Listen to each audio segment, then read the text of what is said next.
Grace ஒரு பெரிய ஃப்ரீடமை தருது, ஆனா விஸ்டம் கேரக்டர் மோல்டு பண்ணுது. ஸோ இந்த ரெண்டு காம்பினேஷன்ல வெளியில மேனிஃபெஸ்டேஷன் நடக்குது.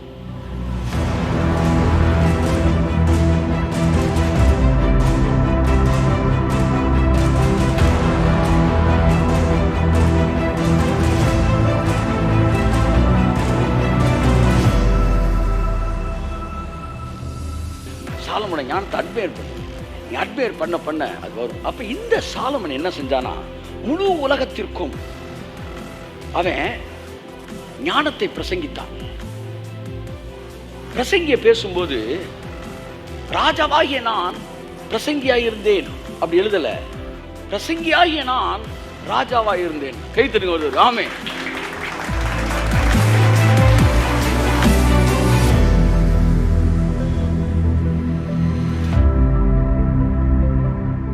இவ்வளோ பெரிய ஞானி மக்களுக்கு ஞானத்தை சொல்லிக் கொடுத்தான், பணம் சம்பாதிக்கிறத சொல்லிக் கொடுத்தான், மேட்ருக்கு வரேன், மேட்ரின் மைய கருத்துக்கு வரேன், பணக்காரனாகிறதுக்கு சொல்லிக் கொடுத்தான், வாழ்க்கையில் புகழ்ச்சி அடைய சொல்லிக் கொடுத்தான், உயர்வை சொல்லிக் கொடுத்தான், பெருக்கத்தை சொல்லிக் கொடுத்தான், பணம் சம்பாதிக்கிறது ஐஸ்வர்யத்தை சம்பாதிக்க சொல்லிக் கொடுத்தான். ஆனால் ஒரு இடத்துல கூட குறுக்கு வழியை சொல்லிக் கொடுக்கவே இல்லை.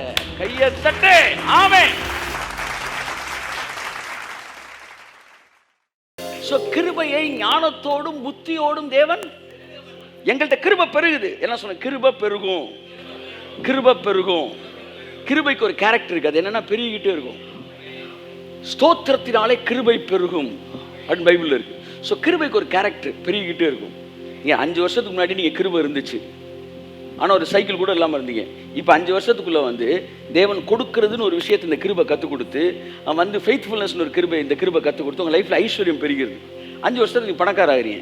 5 வருஷம் கழிச்சு உங்களை ஒருத்தன் பார்க்குறான், இப்பவும் நீங்கள் கிருபையெல்லாம் இருக்கீங்க, ஆனால் நீங்கள் சொல்கிறீங்க கிருபை பெருகிடுச்சியா? கைது கிருபை பெருகிடுச்சு. அப்போ கிருபைனாலே பெருகிக்கிட்டே இருக்கும், பெருகிக்கிட்டே இருக்கும். ஆனால் எப்போ அது பெருகுதான்? சகல ஞானத்தோடும் புத்தியோடும் அந்த கிருபையை உங்களிடத்தில் பெருக பண்ணினார். யாருக்கெல்லாம் கிருபை பெருகணும்னு நினைக்கிறீங்க ஆமேன்னு சொல்லுங்க. அப்ப ஞானம் பெருக பெருக கிருபை பெருக ஆரம்பிக்கிறது. ஹல்லேலூயா. ஆகவே அன்புக்குரியவர்களே, எபேசு திருச்சபைக்கு எழுதும்போது ஞானம் கிருபை அப்படின்னு எழுதுறாரு. பிரசங்கி எழுதும்போது சுதந்திரம் ஞானம்னு எழுதுறாரு. உங்களை ஏற்கனவே சொன்னது போல் சுதந்திரம் என்பது சுயாதீன பிரமாணத்தை குறிக்கிறது. நியாயப்பிரமாணத்தை ரீப்ளேஸ் பண்ணிட்டு சுயாதீன பிரமாணம் வருது. ஸோ சுயாதீன பிரமாணம் என்றாலே கிருபை. கிருபையோடு ஞானம் நல்லது. சாலமன் சொல்றாரு, கிருபையை ஞானத்தோடு பெருக பண்ணினார் பவுல் சொல்றாரு. இப்போ நம்ம எங்கே போக போகிறோம்னா, வாட் இஸ் விஸ்டம் அங்கே போக போகிறோம். வாட் இஸ் கிரேஸ் நம்ம நிறையா படிச்சிட்டோம். கிருபையை பற்றி நம்ம படிச்சிருக்கிறோம். கிருபைனா என்னன்னு தெரியும். இப்போ இந்த கிருபை வந்து ஆவியில் இருக்குது. விஸ்டம் வந்து ஆத்மாவுக்கு வரும்போது இந்த ஆத்மா வழியாக சரீரத்திலே மேனிஃபெஸ்டேஷன் நடக்க ஆரம்பிக்கும். ஸோ இப்போ நம்ம எதை தான் கற்றுக்க வேண்டியிருக்கு? விஸ்டம்னா என்ன அப்படின்னு கற்றுக்க வேண்டியிருக்கு. விஸ்டம்னா என்னன்னு நீங்கள் கற்றுக்கணும்னா, நீங்கள் வந்து எங்கே தான் நேராக போகணும்? வந்து சாலமன்ட்ட போகிறோம். சாலமன் வந்து இந்த வார்த்தையை சொல்லுகிறார். இந்த திரும்ப ஒரு தடவை அந்த வசனத்தை வாசித்து அப்படியே கீழே இருக்கிற நம்ம வாசிப்போம். பிரசங்கி 7:11. சுதந்திரத்தோடு ஞானம் நல்லது, சூரியனை காண்கிறவர்களுக்கு. ஓகே, சுதந்திரத்தோடு கிருபையோடு ஞானம் நல்லதுன்றார். இப்போ இந்த சாலமோன் ஞானி என்பவன் குளோபல் லெவல்ல டோட்டல் ஹியூமானிட்டியை அக்செப்ட் பண்ண ஒரு பெரிய wise man. He is the wisest man. He is a wise man, greatest wise man. அவன் மிகப்பெரிய ஞானி.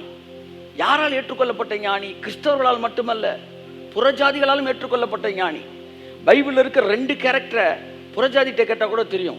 2 பேர் இந்த பைபிளை மூடி வச்சுட்டு வெளியாள்கிட்ட கேட்டால் கூட வந்து இந்த பைபிளில் இருக்கிற 2 பேர் அவனுக்கு தெரியும். அதில் ஒன்று கர்த்தராகிய இயேசு கிறிஸ்து, இன்னொன்று சாலமன். இது 2 பேரும் பைபிளை திறக்காம தெரியும். புறஜாதிகளே ரீச் பண்ணியிருக்கிறாங்க. ஸோ சாலமன் வந்து இயேசுக்கு நிழலாக இருந்தான். நிறைய பேர் பைபிளில் பழைய ஏற்பாட்டில் நிழலாக இருந்திருக்கிறாங்க. இதை தாண்டி 3வது ஆள் ஒரு ஆள்னா இஸ்ரேல்.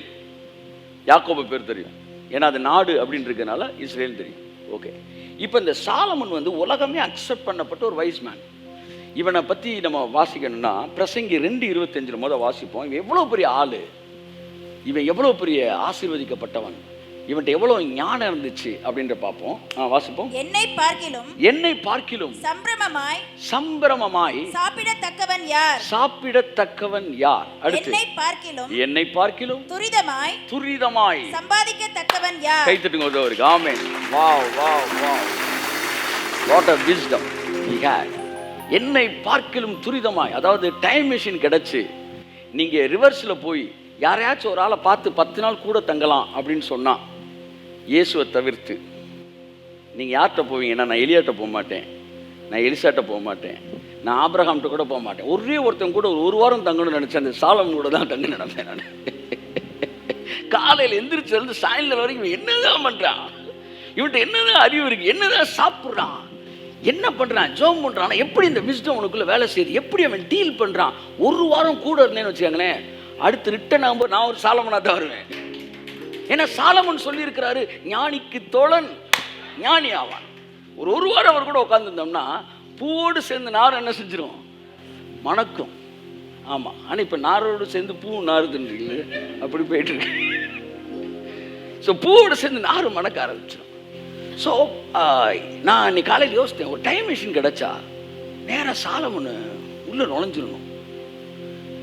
அவன் எப்படி பிளானை போடுறான். நம்மளாம் ஒரு ப்ராஜெக்ட் இந்த திணறிட்டு இருக்கிறோம். அவன் பாருங்க, அவங்க அப்பாட்டேருந்து ஆட்சியை கையில் வாங்கின நிமிஷத்தில் ஒரு கண்ட்ரியவே கொடுக்க வச்சுட்டான். அது வரைக்கும் தாவீது பணக்காரனாக இருந்தான், தாவீது மட்டும் கொடுத்துக்கிட்டே இருந்தான். ஆனால் சாலமன் கைக்கு வந்த உடனே ராஜா மட்டும் பணக்காரனா இல்லை, நாடே பணக்கார நாடாயிருச்சு. ஏன்னா நாடே கொடுக்க ஆரம்பிச்சிச்சு. கை திருங்க. ஆமென் ஆமென் ஆமென். அண்டை நாடுகளோட சமாதான பேச்சுவார்த்தை, இந்த பக்கம் பாகிஸ்தான் பஞ்சாயத்து, அந்த பக்கம் வந்து சீனா பஞ்சாயத்துன்னு இன்னைக்கு அமைதி பேச்சுவார்த்தைக்கு தகுடுத்தவன் பண்ணிக்கிட்டு இருக்கிறான். ஆனால் சாலமன் வந்த உடனே தேசமெங்கும் அமைதி உண்டாயிட்டான், தேசத்துக்கு வெளியிலேயே அமைதி உண்டாயிட்டு. இவன்ட்டு எவனுமே சண்டைக்கு வரல. என்னடா பண்ணா, அப்படி என்னடா எல்லாத்தையும் இவன் நாட்டில் அமைதி இருக்கலாம் சார், எவனுமே படையெடுத்தே வரமாட்டேன்றான். என்னடானா அம்புட்டு வீட்லையும் பொண்ணு கொடுத்துட்டான். கை தட்டுங்க. அவனை பார்த்தா மாப்பிள்ளை, இவனை பார்த்தா மச்சான், எல்லாம் மாமான்றான். அப்படி ஆமா உட்காரு உட்காரு உட்காருட்டான். பெரிய பெரிய பேச்சுவார்த்தையில் நடக்க முடியாததை அவன் வந்து பொண்ணு கொடுத்துட்டான். இந்த பொண்ணுகள்லாம் நிறைய தேவைன்னா அவளை கல்யாணம் பண்ணானான்னு தெரியல எனக்கு. ஏதோ ஒன்று எல்லாம் பிளான் பண்ணி தான் செஞ்சுருக்கிறான். இப்போ நான் பார்க்க போகிறேன், what is holiness, what is faithfulness, எத்திக்ஸ்னா என்ன, ஹோலினஸ்னா என்ன. அவன் சொல்கிறான், இருதயத்தை நான் வந்து ஞானத்தில் சீராட்டி கொண்டிருக்கும் போது என் தேகத்தை மதுபானத்தை நான் சீராட்டினேன்னு சொல்லி அவன் எத்திக்ஸை அதையும் பிரிக்கிறான் பாருங்க. அந்த பிரித்து இதை அங்கே தான் அவன் ஜெயிக்கிறான். ஆனால் கிறிஸ்தவம் இதை பிரித்து இந்த பூமியிலே ஒரு உண்மையுள்ள வாழ்க்கை வாழ தெரியாமல் வெறும் பரிசுத்தத்தை மட்டும் ஃபோக்கஸ் பண்ணிட்டு இந்த சொசைட்டியில் வந்து ஒரு உண்மையற்ற வாழ்க்கை. இந்த வாழ்க்கையில் நான் பார்த்த நபர்கள்லாம் பார்த்தீங்கன்னா அம்புட்டும் வந்து, ஆனால் அவன் வேலை பார்க்குற இடத்துல போய் பார்த்தீங்கன்னா இதனால் தான் தேவனால் எவனையும் லெவலுக்கு மேலே ஆசீர்வதிக்க முடியல. இன்னைக்கு ப்ராஸ்பெரிட்டி பார்க்குறோம், சாலமனை பார்க்குறதுனால. அவன் பார்க்குற என்னை பார்க்கலும் துரிதமாய் சம்பாதிக்கத்தக்கவன் யாரை என்னோட ஸ்பீடாக சம்பாதிப்பா. 1 மணி நேரத்தில் எவ்வளோ சம்பாதிப்பேன். இப்போ வந்து உலகத்தில் பெரிய பணக்காரன் யார் தெரியுமா, 1 மணி நேரத்தில் எவன் அதிகமாக சம்பாதிக்கிறான்றதான். இந்த 1 மணி நேரம் வருமானத்தை வச்சு தான் எவன் பெரிய பணக்காரன். 1 மணி நேரத்தில் எவ்வளோ சம்பாதிக்கிறான். நம்மளோட 1 வருஷம் சம்பாத்தியத்துக்கு மேலே அது இருக்கும், அதுக்கும் மேலே இருக்கும். என் அன்புக்குரியவர்களே, அவன் துரிதமாய் சம்பாதித்தவன். பிரசங்கி 2ஆம் அதிகாரம் 4, 5, 6 வாசிங்க. நான் பெரிய வேலையை செய்தேன். எதுவுமே சின்ன வேலையவே செய்யலாமே. சாலமன்னாலே சொல்லுங்க படா. ஆமாம், ப்ராஜெக்ட் ஃபுல்லாக படா ப்ராஜெக்டை தான் பண்ணுவோம். வீடு கட்டுறான்னா நம்ம சிட்டி அப்படின்னு சொல்கிறோம்ல, அந்த மாதிரி. படம் ஏறுறான்னா சினிமா இண்டஸ்ட்ரி. சாலமனுக்குள்ளே இருந்த ஒரு விஷயம் என்னன்னா, பெரிய வேலைகளை செய்வது. நான் பெரிய வேலைகளை செய்தேன். எத்தனை பேர் பெரிய வேலைகள் செய்ய விரும்புகிறீங்க? ஏதோ 10க்கு 10 ஒரு வீடு, சுதந்திரத்தோடு. ஞானம் நல்லது, ஞானம் நல்லது. ஆமேன். 10க்கு 10 ஏக்கரில் சொன்னேன் சார், அப்படி சொல்லணும் நீங்கள். ஆமேன் சொல்லுங்க. அவன் என்ன சொன்னான், பெரிய வேலைகளை செய்தேன். அடுத்த வாசிங்க. எனக்காக வீடுகளை கட்டினேன். எனக்காக வீடுகளை கட்டினேன். திராட்சை தோட்டங்களை நாட்டினேன். திராட்சை தோட்டங்களை நாட்டினேன். எனக்காக தோட்டங்களையும் சிங்கார வனங்களையும் உண்டாக்கி அவைகளில் சகல வகை கனி விருட்சங்களையும் நாட்டினேன். பாருங்க, கல்டிவேஷன் ஏரியா பண்ணியிருக்கிறான், எல்லாம் பண்ணியிருக்கான். எதுவுமே காசு கொடுத்தவன் வாங்கினதா தெரில. எல்லாத்தையும் அவன் அரண்மனையில் வேலை பார்க்குறவங்க மட்டும் அவங்களுக்கு யூனிஃபார்ம் கொடுத்துருக்காங்க, குவார்ட்டர்ஸ் கொடுத்துருக்காங்க. குவார்ட்டர்ஸ்னு ஒரு செட்டப்பே அவன்கிட்ட தான் ஸ்டார்ட் ஆகுது. பார்வோம் எகிப்தியர்கள் இருக்காங்கல்ல, இவங்க தான் எழுத்தவே கண்டுபிடிச்சவங்க. ஞானத்தின் பிறப்பிடம், உலக நாகரிகத்தின் பிறப்பிடம் எது தெரியுமா? எகிப்து. ஆனால் அந்த எகிப்து மன்னர்கள் சாலமோனின் முக தரிசனத்தை பார்ப்பதற்கு தேடி வந்து நின்றார்கள். ஆமென். வாழ்க்கையில் ஒரு அச்சீவ்மெண்ட் இருக்குன்னா, இந்த செக்குலர் வேர்ல்டில் இருக்கிற ஜீனியஸ் உங்க மூஞ்ச வந்து பார்க்கறதுக்கு நிற்கணும் சார், உங்க முகத்தை பார்க்கறதுக்கு நிற்கணும். அதுதான் வாழ்க்கையில் அச்சீவ்மெண்ட். சும்மா அந்த கிறிஸ்தவ கூட்டங்களுக்குள்ளே சடுகுடு ஆடிக்கிட்டு அவனோட நான் பெரியாளா, என்னோட அவன் பெரியாளா, அவன் செஞ்ச நான் சி இதெல்லாம் தாண்டி வெளியே போயிடணும். உங்க முகத்தை பார்க்கறதுக்கு எல்லாம் இந்த அசிரியாவிலேருந்து, லெபனான்லேருந்து, இந்த வந்து சோமாலியாவிலேருந்துலாம் வரல. அம்புட்டும் நாகரிகத்தின் பிறப்பிடம். அவன் 6 மணிக்கு சாலமன் இந்த பக்கம் தான் போவார் அப்படின்ற மாதிரி உட்காந்துருக்கிறான். கிராஸ் ஆகிறார் பார்த்து கேட்குற, சார் இவர் தான்? அவரு தான். அவன் முக தரிசனத்தை பார்ப்பதற்கு சேபா நாட்டு ராஜஸ்ரீ பூமியின் கடையாந்தரங்களிலிருந்து வந்தாள். எத்தனை மாதம் டிராவல் பண்ணி வரா, வந்து அவன் ஞானத்தை கேட்கிறதுக்காகவே வருகிறாள். அவன் வந்து சொல்றா, ஐயா நான் போஸ்டர்ல பார்த்த விட நீங்க நேரில் அழகா இருக்கீங்க என்ன மாதிரி.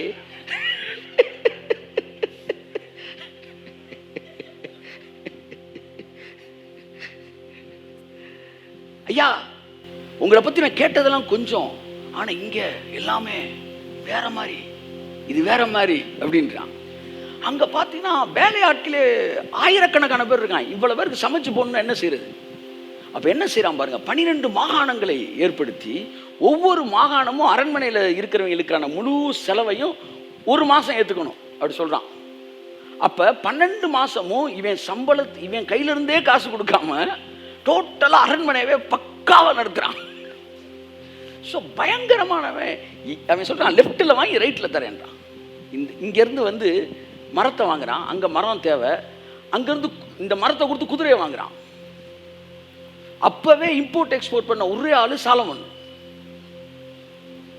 நம்ம மக்கள் நான் பரலோகத்து போறேன் அப்படியே போ, இந்த பூமியில ஒண்ணுமே செய்யறதுக்கான முடிவே எடுக்கிற கிடையாது. புதிய பூமி வரவே வராது, எழுதி வச்சுக்க வராது.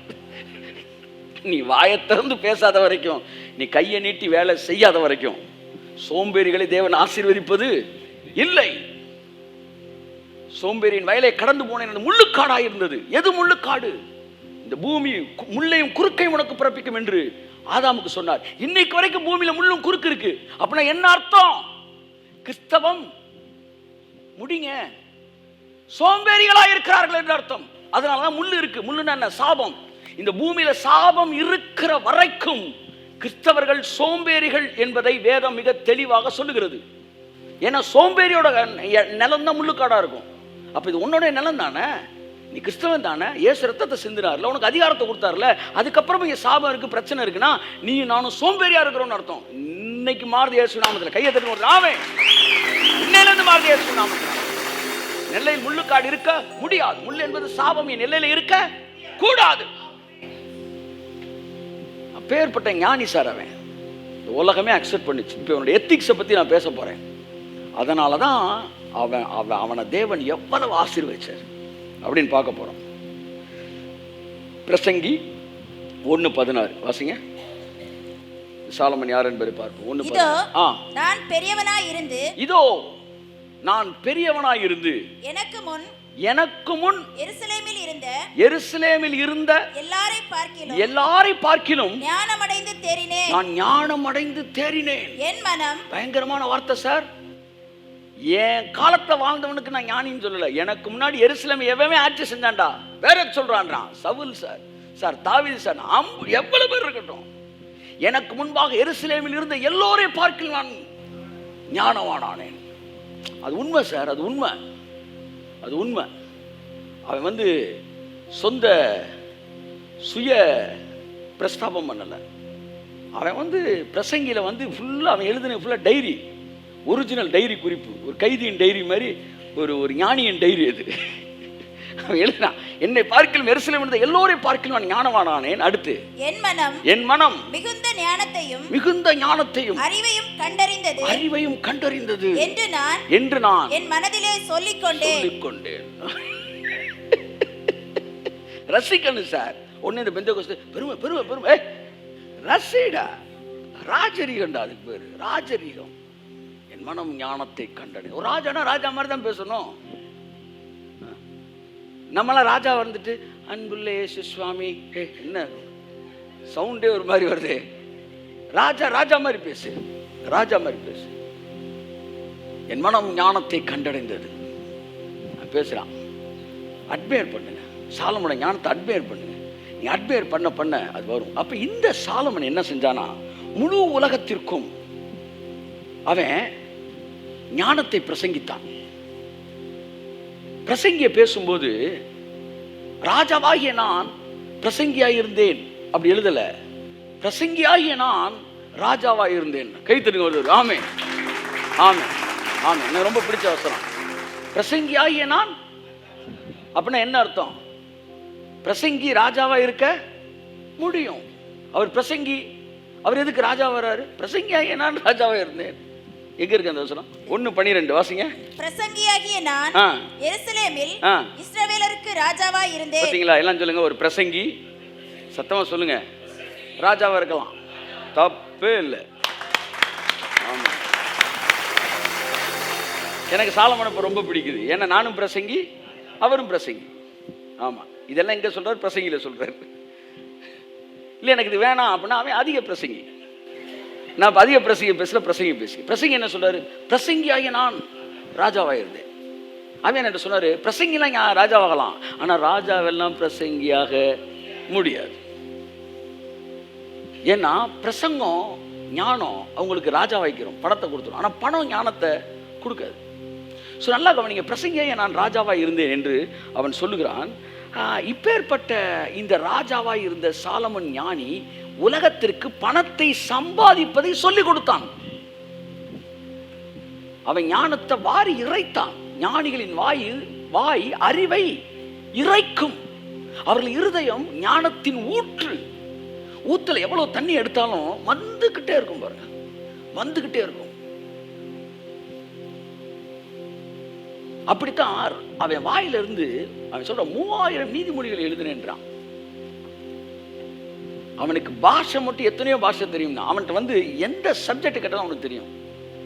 ஆமா, அவனுக்கு ஆன்மீகம் தெரியும், அரசியல் தெரியும், சரித்திரம் தெரியும், பூகோளம் தெரியும், மண்ணை குறித்த ஆராய்ச்சி தெரியும், விலங்குகளை பத்தி தெரியும், விலங்குகளின் பாஷை தெரியும், எறும்பின் பாஷை அவனுக்கு தெரியுமா, தாவரவியல் தெரியும், பாட்டனி, பயாலஜி, அனாட்டமி எல்லாம் தெரியும் அவனுக்கு. அதனாலதான் என்னை பார்க்கலும் சம்பரமாய் சாப்பிடத்தக்கவன் யாருன்னா சட்டி நிறைய சோறு சாப்பிட்றதவன் சொல்லல.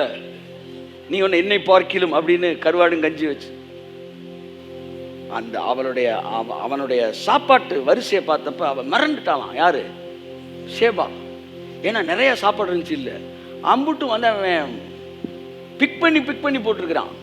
இது என்ன சார்ன்றா? இது விட்டமின் ஏன்றான், இது விட்டமின் பின்றான், இது விட்டமின் சின்றான். இதை சாப்பிட்டா கண்ணு தெரியுமா, இதை சாப்பிட்டா கிட்னி நல்லா வளவாக. என்னடா சொல்லிட்டு இருக்க?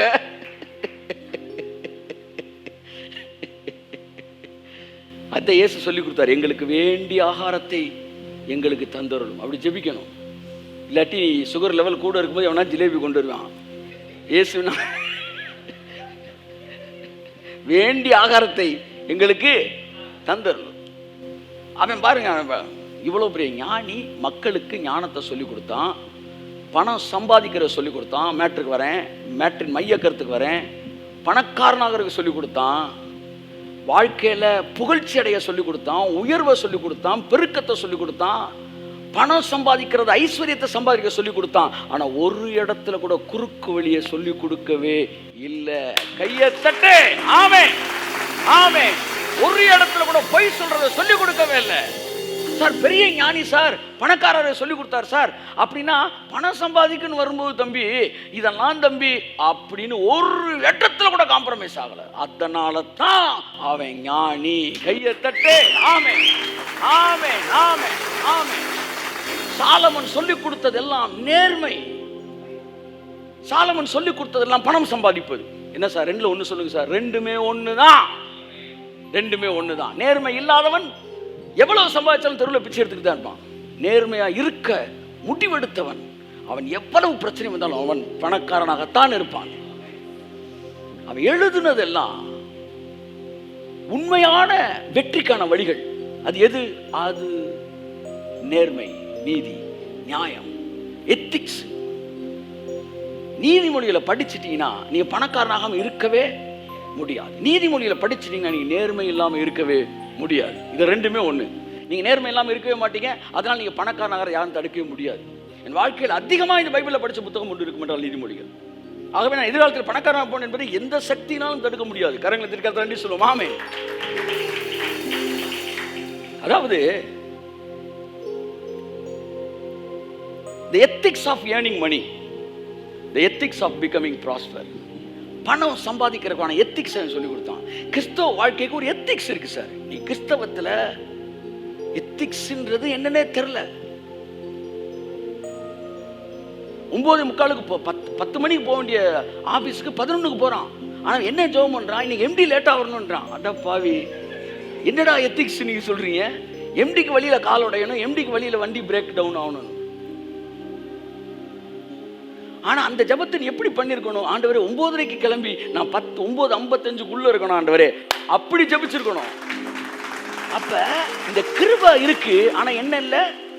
ஞானம்னா என்ன? ஃபியர் ஆஃப் த லார்ட் இல்ல. ஆமென். ஆக்சிலேட்டர் கொடுத்த வண்டியில தான் பிரேக்கையும் கொடுத்தான் கடவுள். ஆமென் சொல்லுங்க. ஆமென். ஆக்சிலேட்டர் வண்டி முன்னாடி போறதுக்கு, பிரேக்கு வண்டியை வந்து நிறுத்துறதுக்கு. அப்ப the combination of wisdom and grace is Christian ethics. இந்த எத்திக்ஸ்குள்ள வந்தோன்னா பணம் கொட்டு கொட்டுன்னு கொட்ட ஆரம்பிக்குது. கையை தட்டுங்க. ஆமென். கொட்டு கொட்டுன்னு கொட்ட ஆரம்பிக்குது. கொட்டு கொட்டுன்னு கொட்ட ஆரம்பிக்குது. உங்களுக்குள்ள இருக்கிற கிருபையும் வரங்களும் உலகத்துக்கு பயன்பட ஆரம்பிக்குது. எத்தனை பேர் இடத்துல வரங்களை பார்த்திருக்கிறேன், எத்தனை பேர் இடத்துல கிருபைகளை பார்த்திருக்கிறேன். ஆனா அந்த வரங்கள் மிகப்பெரிய வரங்களா இருக்கும், அடுத்த தடவை கூட ரீச் ஆயிருக்காது. நிறைய டேலண்டட் ஃபிகரா இருப்பான், ஆனா அவனால வந்து அவனுடைய ஃபேம் வெளியே போயிருக்காது. ஏன் ஆண்டவரே நல்ல டேலண்ட் ஏன் வெளியில போறனா? எத்திக்ஸ் இருக்காது. அந்த எத்திக்ஸ் என்னன்னா அந்த கோட்பாடு கிடையாது அவனுக்கு. நம்மள்ட்ட டேலண்ட் இருக்குல்ல, அதை வச்சு போயிடலாம். இல்ல, டேலண்ட் வச்சு போக முடியாது, எத்திக்ஸை வச்சு தான் போக முடியும். அறிவை வச்சு போக முடியாது, எத்திக்ஸ் வச்சு தான் போக முடியும். அதைத்தான் சொல்றான், கர்த்தருக்கு பயப்படுதலே ஞானத்தின். கையை தட்டுங்க. ஆமென். The real wisdom is not the wisdom what you have. The real wisdom is the fear of the Lord. புரிஞ்சவங்க மட்டும் கை தட்டுங்க. ஆமென். ஞானம் என்பது நீ வைத்திருக்கிற ஞானம் அல்ல. ஞானம் என்பது நீ வைத்திருக்கிற அறிவு அல்ல. ஞானம் என்பதே, ஞானம்னா என்ன? ஞானம் தான் உன்னை தூக்கி மேல உட்கார வைக்க போகுது. அப்ப ஞானம் எதுதான் ஞானம்? fear of the Lord is the beginning of wisdom. என்னைக்கு கிறிஸ்தவத்தில் இருக்கிற, அதாவது அந்த அந்த பிசினஸ்மேன் எவ்ரிபடி அந்த எத்திக்ஸ்குள்ள மனுஷன் வரானோ அன்னைக்கு தான் பாருங்க. எப்படி சொல்ல வந்து இந்த இடத்துல வந்து இந்த இடத்துல ஒரு டோர் இருக்கு, டோருக்கு மேல கோடிக்கணக்கான பணம் இருக்கு. ஆனா அது ஓபன் பண்றதுக்கான அந்த சுவிட்ச் எங்க இருக்கு? இங்க இருக்குன்னா நான் இங்க நின்று என்ன குதிச்சாலும் வந்து என்ன செய்யாது, பணம் கொட்டாது, மூடிதான் இருக்கும். ஆனா நான் இங்க வந்து நின்ன உடனே இந்த சுவிட்சை நான் அமுக்கிறேன் பாருங்க, டோர் ஓப்பன் ஆகுது, கொட்ட ஆரம்பிக்குது. அந்த இடத்துக்கு பேர் தான் கிறிஸ்டியன் எத்திக்ஸ். அந்த இடத்துக்கு பேர் தான் விஸ்டம். அந்த இடத்துக்கு பேர் தான் ஃபியர் ஆஃப் த லார்ட். அந்த இடத்துக்கு பேர் தான் ஃபெய்த்ஃபுல்னஸ், கேரக்டர். எல்லாம் சொல்லுங்க, எல்லாம் சொல்லுங்க, திரும்ப எல்லாம் சொல்லுங்க, சத்தமா சொல்லுங்க, சத்தமா சொல்லுங்க. Amen. Character, that is what soul. அதுதான் யோவான் சொன்னான், ஆத்துமா வாழ்கிறது போல உன் கேரக்டருக்கு ஏற்ற மாதிரி, உன் எத்திக்ஸுக்கு ஏற்ற மாதிரி, உன்னுடைய லைஃப் ஸ்டைலுக்கு ஏற்ற மாதிரி, உன்னுடைய மனநிலைக்கு ஏற்றால் போல நீ ஆசீர்வதிக்கப்படுவாய். அவன் இருதயத்தின் நினைவு எப்படியோ அப்படியே அவனும் இருக்கிறான். இதுல இந்த விஸ்டம்ன்ற ஒரு ஏரியா, ஃபியர் ஆஃப் த லார்ட்னே ஒன்று இல்லாம கலட்டி எரிஞ்சிட்டு வெறும் கிருபையை பேசிக்கிட்டு இருக்கிறப்ப அவன் லைஃப்ல என்ன ஆகுதுன்னா, ஏதோ சாக போற நேரத்தில் தண்ணி, ஏதோ பசிக்கிற நேரத்தில் சாப்பாடு, இப்படியே போயிட்டு இருக்கு. ஆசீர்வதிச்சு அடிச்சு மேலே வந்து உயர்ந்து மேலே நிற்கிறான்ற இடத்துக்கே வரல. தொடர்ந்து அந்த இடத்துலயே போயிட்டு இருக்கு. அதனால எப்படி பார்க்குன்னு கேட்டால் ஏதோ கிருபையில் இருக்கிறோன்றான். அவன் ஏதோன்றும் போது என்ன அர்த்தம்னா கரையுது வருது, கரையுது வருது, அப்படியே போயிட்டே இருக்கிறான். ஏன்னா இவன்கிட்ட கிருபை இருந்த அந்த கிருபை ஓப்பன் பண்ணக்கூடிய அந்த சோல், அந்த கேரக்டர், அந்த ஏரியாவில் he is not ready to yield his soul to be molded. தன்னுடைய குணங்கள் உருவாக்கப்படுவதற்கு அவன் விட்டு கொடுக்காதபடியினால் ஆசீர்வாதம் கதவை தட்டி கொண்டே இருக்கிறது. இவ்வளவு பேசின சாலமன் ஒரு இடத்துல கூட குறுக்கு வழி பேசல, ஒரு இடத்துல கூட தப்பா சொல்லி கொடுக்கல.